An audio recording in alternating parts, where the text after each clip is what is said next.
আমি আর বাইরে থাকতে চাই না, সরকার যেন আমাকে গ্রেফতার করে।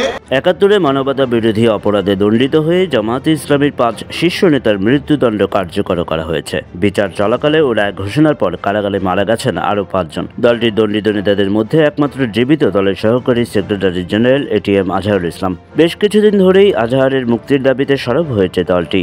এমনকি আজহারকে মুক্তি না দিলে দলটির আমির ডক্টর শফিকুর রহমান স্বেচ্ছা কারাগারে যেতে চান বলেও হুঁশিয়ারি দিয়েছিলেন। এজন্য ২ ঘন্টার একটি কর্মসূচিও ঘোষণা করেছিলেন তিনি।